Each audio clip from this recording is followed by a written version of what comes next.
Aloha, Ohana and friends. It's time for Tales of Tutu again. This time I have a very special story called This is the Way We Go to School.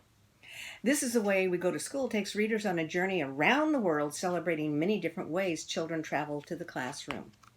And in the back of the book, it has a beautiful map that shows all the places around the world that the story comes from and all the different ways that they go to school. So, here we go. One by one, two by two, come along. It's fun to do. Ellen takes it nice and slow and takes time to watch the flowers grow. She lives in Hawaii. Liz and Larry, as a rule, wear their jogging shoes to school. But at 20 minutes past, roller skates are twice as fast. And that's in California, USA. But the fastest way by far is by school or bus or car. They come from Missouri, USA. Jenny, Jerry, Pete, and Perry, they ride the Staten Island Ferry. New York, USA. Cable cars take Jack and Jill up the hill and down the hill. San Francisco, California. Michael and his friend Miguel see the rooftops from L in Chicago, Illinois. But horse and buggy rides its plain start the day for Jake and Jane in Pennsylvania, USA. And in Philly, Mitch and Molly go to school by trackless trolley. In Philadelphia, USA. Bianco, Beppo, and Benedetto ride aboard the Vaporetto in Venice, Italy. Wouldn't that be a fun way to go to school?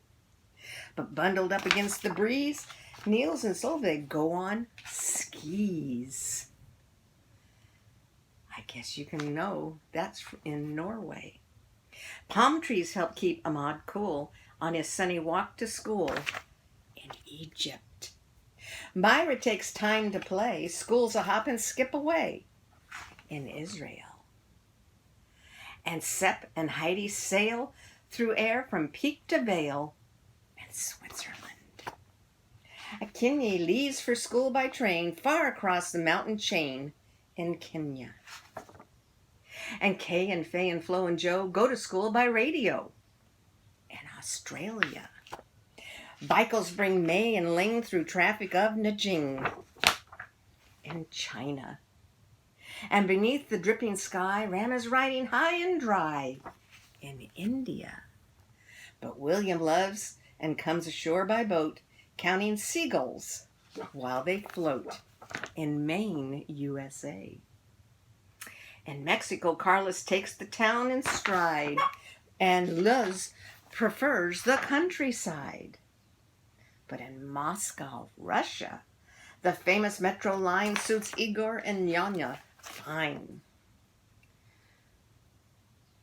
If you were in Siberia, though, you'd have to go by copter or skidoo. Somewhere, sometimes, some kids do, even in Canada. And you come too, we'll look for you in the world. It's a zoo.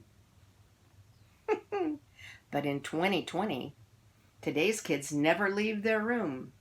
To class, today's class is on their computer via Zoom. And this is how kids go to school today, isn't it?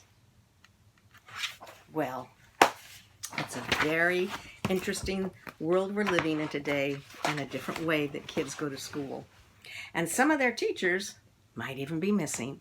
So one of the other stories I chose to share today is called Miss Nelson is Missing by Harry Allard. Now you may know this story, but stories are like French fries and potato chips and pizza.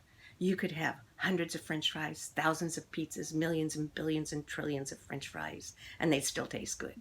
And that's how a story is. You could hear it hundreds of times, thousands of times, millions and billions and trillions of times, and it'll still listen well. Miss Nelson is Missing by Harry Allard. The kids in room 207 were misbehaving again. Spitballs stuck to the ceiling. Paper planes whizzed through the air. They were the worst behaved class in the whole world. "Now settle down, please," Miss Nelson said in a sweet voice. But the class would not settle down. They whispered, they giggled, they squirmed, they made faces. They even were rude during story hour. "Shh, shh, shh," Miss Nelson would go, but nobody would shh. They just talked and made noises. They always refused to do their lessons. Miss Nelson thought, something is going to have to be done. So the next morning, Miss Nelson called in sick. She did not come to school. Yay! Now we can really act up. And the kids began to throw spitballs and paper airplanes. "Let's just be terrible today." "Not so fast." They heard a terrible, terrible voice say, "Not so fast." Well, when they looked at the door, there was a woman in an ugly black dress standing, waiting to come into the classroom. "I'm your new teacher, Miss Viola Swamp." And she rapped the desk with a ruler. Where's Miss Nelson?" "Never mind that. Open those arithmetic books." Miss Nelson kids did exactly as they were told this time. They could see Miss Swamp was a real witch, and she meant business. Right away, she put them to work. She had them work on the chalkboard. She had them work on the whiteboard. She had them work on their computers. She loaded them down with homework to keep them busy all day. "There'll be no story hour today. And keep your mouth shut. Sit perfectly still. And if you misbehave, you'll be sorry." Well, the kids in room 207 had never worked so hard. Days went by and there was no sign of Miss Nelson, and the kids started to really miss sweet Miss Nelson. "Where is she? Why won't she come back?" "Never mind that. Get in your seat." Well, maybe we should try to find Miss Nelson. Some of the children were so worried they went to the police. And the only one in the police station was Detective McSmog, and he was assigned to the case. He listened to the story. He scratched his chin. "Well, boys and girls, I think Miss Nelson is missing." "Well, duh." Detective McSmog was not much help. So the other kids went to Miss Nelson's house. When they got to her house, they saw the shades were tightly drawn, and they knocked on the door. But nobody answered. In fact, the only person they did see was the wicked Miss Viola Swamp coming up the street. "Oh no, run, hide quick. If she sees us, she'll give us homework." And they ran away just in time.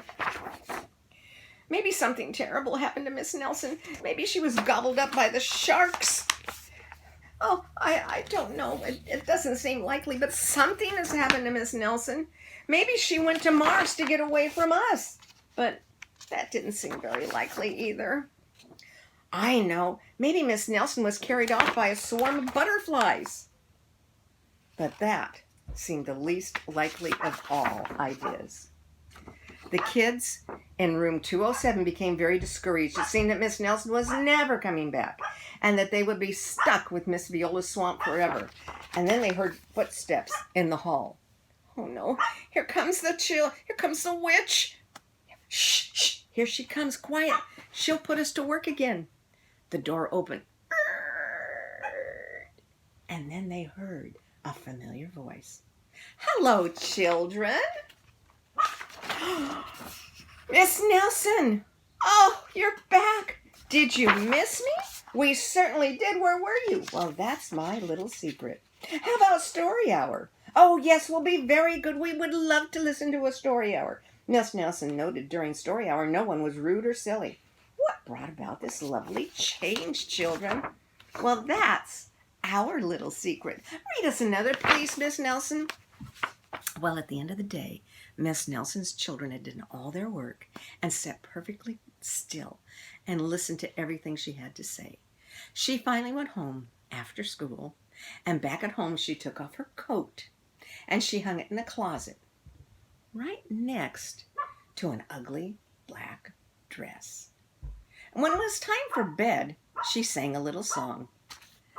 I'll never tell my secret either. And she smiled and went to sleep. Now, some of you are still worried about Detective McSmog. Well, he's working on a new case. Now, it seems, Miss Viola Swamp is missing, and he's looking for her. Miss Nelson is missing.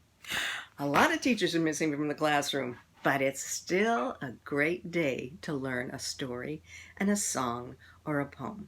So be sure to share a good story, a good song, or a good poem with a friend as you leave your computer or your house or go to another room, and enjoy the stories that you hear and share them.